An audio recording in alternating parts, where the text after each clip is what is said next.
part 2 kung saan natapos na nating ilasing. Ang gagawin nating una, bago natin i-align, higpitan natin sa pamagitan ng daliri yung lahat ng nipple hanggat kaya nating ikutin. Pagkatapos nun, saka natin ilagay sa aligner. Hanapin nyo lang muna yung pinakang lagayan ng pito. Ito yung lagayan ng pito. And then dito yung simulan.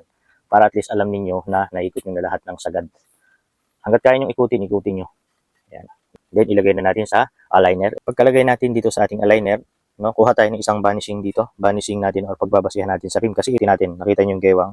Ang lakas pa ng gewang yan. So instead na gumamit tayo ng dalawang basihan, isa lang muna dito lang. At i-adjust ninyo kung saan pinakamalapit.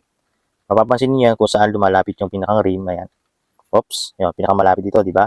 Yan yung pagbabasihan natin. So yung lahat ng lalayo, kailangan natin hilahin. Mapalapit natin dito. Hilahin natin yan.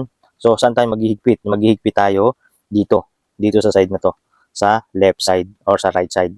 Dito tayo lahat maghihigpit, palapit sa ating aligner. Ayan, simulan na natin. Okay, pag lumapit siya doon, saka na tayo maghihila dito. Lahat dito ang kuha, hindi dito sa kabilang side. Ito lahat ang hila sa side na to, sa right side. So, higpitan na natin to. Basahin natin na aligner natin. Ayan, okay. Lahat hihilahin natin yan doon hanggang sa ma-equal natin yan. Mas, papansin nyo, kapag hinihigpitan ko yan, itong ating rim lumalapit dito sa aligner. So, ang intention natin doon, lahat mapalapit dito sa dulo nito. Okay.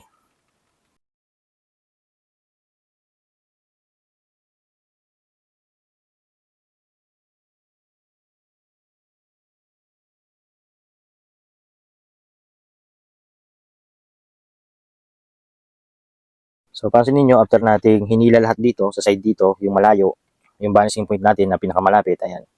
Ikutin natin. No. Tingnan niyo itong itim na ito, tsaka itong rim. Ikutin natin. Ayan. Hindi na siya sumasayad. Pero yung taas mayroon. Yun yung talon. Yun yung kukuhanin natin.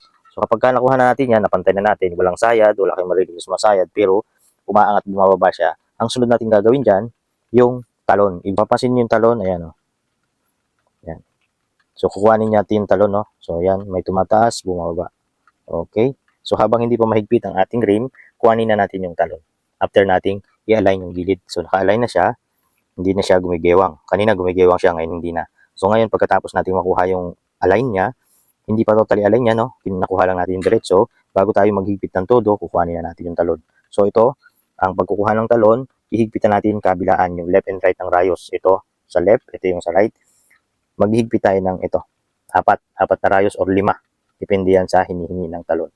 Ayan. Kung alin yung mababa, hahatakin natin. At kung alin yung mataas, ayan. Kung alin yung mataas, magluluwag tayo. Kung alin yung mababa, katulad nito, bumaba siya, ayan. Maghihigpit tayo dito. So ngayon, kukuhanin naman natin ang talon na yan. Tingnan niyo, pag sumayad yan dito, doon tayo maghigpit. Yan, kumawang siya. Tumikit, di ba? So yan, hihigpitan natin ng both side ng ating rim.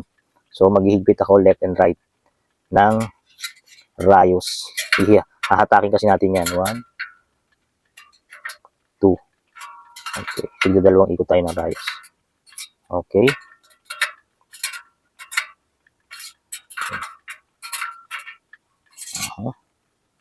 Okay, balik tayo.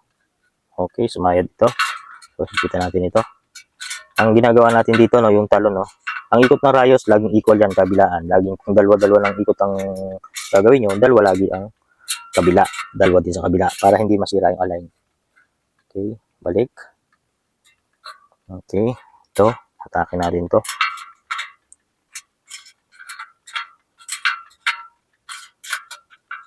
Kasi yan, pag hinatak mo, once na nahatak mo na yan, lulusot na yan dito, hindi na yan sasayad. Yun ang palatandaan na nahatak mo na yung rim.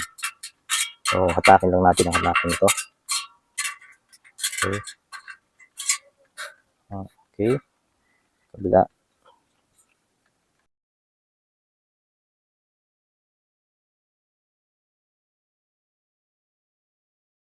Pagkatapos natin kuhanin yung talon, luwag higpit lang yan, no? Luwag higpit. 4 na rayos. Kapag mababa, dito, dumidikit dyan, maghihigpit kayo kung hanggang saan dumidikit. Depende kung hanggang saan mababa, lahat yun nihigpitan ninyo. Kabilaan. Tapos kapag mayroong halimbawa, tumaas, kaya katulad yan, bumababa pa siya, kunting-kunti na lang yan, patapos na tayo. Kapag tumaas, magluluwag tayo ng rayos. Ang tawag doon, luwag higpit. Kasi hindi pwedeng puro pahigpit, masisira ang rayos, mapupwersa ng gusto. Kailangan yung mataas, pag tumaas dito, luluwagan natin. Kapag bumaba dito, hihigpitan natin. Magsasalubong sila sa gitna. Pag nagluwag ka, yung ating rim bababa. Kapag ka naghigpit ka, yung ating rim tataas. Kaya yan, kapag nagluwag higpit ka, magsasalubong sila sa gitna. So hindi bigla yung pagkahigpit, hindi rin bigla yung pagkaluwag para hindi masira ang ating rim. Ayan, konting-konti na lang yan. So kuhanin pa natin at i-adjust natin ito. Kung saan sasaya, doon tayo mag-aangat ng rim. Ayan. So gabok na lang yan. Oops. Hop, kumawang, di ba? Pag sumaya dito, yon, hihigpitan natin yung rayos. Yan. Pansinin nyo, kapag inikot ko siya, ina-adjust ko to, yung ating sa talon. Pag inikot ko siya, umiikot, hindi siya sumasayad. Ngayon, diretso natin iikot, mararamdaman nyo, sumayad siya. So, maghihigpit tayo dito. Sa ano na to, higpitan natin to para umangat yung rim. Okay, higpitan natin itong rayos. Maghihigpit tayo dyan, 4 or 5. Pansinin nyo, hindi na sumayad, di ba? Nawala yung sabit. Nawala na yung sabit. Ayan. Suotin ulit natin. Ikot. Okay, adjust ulit natin para kung saan pinakamataas, doon tayo mag-adjust. Luwagan natin ito. I-adjust ulit natin pataas yung ating aligner. Ayan. Pag inikot natin, okay. Ikot. Okay. Sumayad siya. Hihigpitan ulit natin yan. Kapag ang kuha na ng talo natin is patapos na, no? Hindi na natin kailangan magluwag higpit. Puro pahigpit na lang. Iaangat na lang natin yung lahat ng mabababa para hindi sumayad. Magkaiba yan sa beginning at saka yung ending. Sa beginning, luwag higpit tayo. Pero pagka sa ending na, yung halos patapos na or align na siya, tapos yung talon is konti na lang, puro pahigpit na yan. Huwag ka na magluwag kasi hindi matatapos yan. Tulad nito, higpit na lang lahat ng ginagawa ko. Hinahabol ko na lang yung mataas na konti para magpantay sila. Yan, ganyan siya. Okay, lumagpas na siya. Kunting bawas pa. Okay. Sumayad ulit. Ayan. Lahat ng sasayad, i-adjust natin ang rayos. Ihigpitan natin lahat yan. Okay, balik ulit. Higpit. Pero ang ikot ng spoke wrench natin is tama lang, hindi sobrang ikot. Half-half lang. Parang ano na lang yan, nilalaro mo na lang. Kasi hindi mo pwedeng biglayin ang ikot.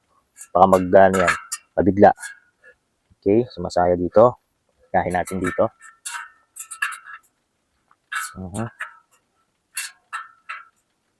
So hanggang 4 na rayos lang ang ginagalaw ko ng ginagalaw dito. Kasi dito sumasayad eh. Okay. Lagpas natin dito.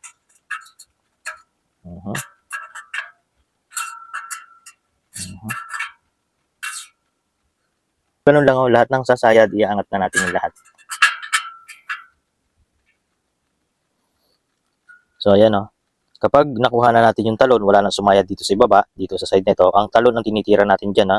Kapag nawala na yung sayad, na manipis na sumasayad, kukuhanin naman natin ngayon yung align. Ayan. Kasi magbabago ang align yan. Ayan o, nakita nyo sumasayaw na ulit siya. So, ibababa natin ng kunti ito. Tapos, i-adjust natin yung para sa align. Ito. I-adjust natin, ididikit natin doon sa rim ng gabuhok lang na hindi sasayad. Okay. Dito, hindi sumayad. Dito, sumayad siya. Okay. So, ang i-adjust natin dyan, hihilahin natin dito sa kabila. Para hindi siya sumayad. Lahat ng sasayad, hihilahin ninyo palayo. Tapos, yung lumalayo, hihilahin nyo palapit. Dito, nilayo natin ng konti. So, dikit na siya dyan. Pag ginano natin dito, lumalayo siya. So, ang i-adjust natin dyan, itong palapit naman. Ayan. Almost done na to. Ayan. So, ako ng ilaw para yung sinag, di ba, maliwanag dito sa kabilang side. So, nasisilip ko kung malayo or hindi, malabo na mata natin eh. Yan. Hop, lumayo siya ng konti, hihigpitan ko na siya. Sa lahat ng tutorial, ito yung pinakamahirap ituro, pag-aalay. Kasi, maraming pinagawa sa iba, minsan, at yung iba, ganyan, di ba, ganyan. O, medyo mahaba talaga ang video, hindi pwedeng mabilisin eh. Mahirap. Pero, itong part na to, patapos na yung ating pag-aalay. Halos na, ano na natin lahat. Tapos na yung inalign natin, no? Ayan, ayan siya. So, tingnan ninyo yung pagkaka-align natin dito. Silipin ninyo yung ano, yung galaw. Ayan. So, hindi talaga siya, wala na siyang gewang, perfect na yung ikot niya. Ayan, paigutin pa natin. Ayan siya. So, align na siya. So, ang ginawa lang natin, no, step by step, no? Una natin, nung pagsalang natin, bago natin ilagay sa aligner, hinigpitan lang natin ito sa mga daliri natin. Hanggat kaya nating ikutin yung nipple, inikot natin. And then saka na natin nilagay. Pangalawa, kumuha lang tayo ng isang side na basihan dito. Pero dapat yung iyong aligner is nakasentro yan dun sa ito. Ito, imagine niyo tong letter U na yan, na ating aligner. Yan yung likod ng bike ninyo. So kapag habang nag-align kayo, titingnan nyo din dyan yung rim kung yan ba ay nakagitna dito sa ating letter U na to. Kasi ito yung, kung imagine natin yung likod ng bike nakasalpakin dyan. So kapag ang rim niyo habang nag-align kayo, pumupunta na dito sa side na to, ayan, dito mas lamang siya. Pag kinabit mo yan sa bike mo, mas lamang yan dun sa side na nandito. So ang gagawin mo dyan, hahatakin mo dito. So habang nag-align ka, tinitingnan mo yung position ng iyong rim. Una. Then habang ina-align mo yan, nakuha mo na yung isang na-diretso mo na, na-align mo na, pero maluwag pa rin, kukuhanin mo na yung talon. Kinuha mo na yung talon, hihigpit pa ulit yan. At nakuha mo na yung talon. Pagkakuha mo ng talon, i-align mo ulit dito. So sa pag-align mo ulit dito, balik ka ulit dito. Kukuhanin mo na naman yung talon. Pero maliit na lang yun. Yung pagkuha ng talon sa pangalawang kuha, puro pahigpit na lang, wala ka nang luluwagan doon. Hahabulin mo na lang lahat yung mababa at ipapantay mo doon sa mataas. Pero sa unang talon, kailangan magluwag higpit ka. Parang yan ay binabalance mo. Luluwagan mo dito, ihigpitan mo dito. Kung mababa dito, maghihigpit ka dito. Pero kung mataas dito, umangat dito, magluluwag ka dito. Yun ang unang gagawin mo sa unang pagkuha ng talon. Pangalawang pagkuha ng talon, pinong-pino na yon. Kunti na lang yung hahabulin mo. Halimbawa, may mataas dyan, yun na yung gagamitin mong vanishing point, mataas dyan. Yung sunod doon, bumaba. Yung bumaba na yon, hahatakin mo na lahat yun para pumantay dun sa mataas. So, wala ka lang luluwagan doon. Then, pagkatapos doon, i-align mo na ulit. Yung final na align noon, patapos na yon. So, kapag ka na-align mo na yan, ayan, tingnan niyo yung, yung pagitan ng ating aligner. Ayan, Ayan. Kakawang ko, di ba? Lawan natin, didikit natin ng halos kabuk yan. Ayan. Hindi mo na makita ang kawang yan. Pero pag pinaikot ko yan, hindi yan sumasayad. So, ibig sabihin, align na align yan. Kasi yung gabuk na lang yung layo niya dun sa ating aligner. Ayan. May kunting talon. Yung talon kasi, hindi mo na makukuha yung kunting-kunting talon yan. Kasi ang dahilan yan, ito. Yan. Diyan yan tumatalon ng ganon. Mapapansin nyo, kapag inalign mo na yan at inikot mo, gumaganon-ganon siya. Yung kunti na yon, ito yun. Yung dugtungan na yan. Yan yung sanhinod. Kaya hindi makukuha yung perfect na ikot niyan. Yan. So sa mga nanood, sana nakuha niyo yung technique. Medyo mahirap lang talagang magturo sa pag-align ng rim set. Yan ang pinakamahirap sa lahat. Yan ang dapat niyong matutunan kasi yan yung pinaka-importante na dapat alam niyo sa bike. So, nakuha ninyo yung mga tips ko. Kung hindi man kayo na mismo ang magdadagdag or mag-develop sa sarili ninyo yan. Pero ang pinaka-technique sa pag-aaral sa pag-align, mag-align kayo na mag-align ng rim set. Kasi hindi yan nakukuha sa isang beses lang na pag-align. Maraming paulit-ulit yan hanggang sa ma-master mo na. At pag na-master mo na yan, sigurado lalabas na yung sarili mong technique, sarili mong way para mas mabilis kang mag-align ng rim set. So thank you and sana nakatulong ako, lalo na doon sa mga sinasabi ko, pakinggan nyo lang kasi talagang yan ay epektibo, 100%. Thank you.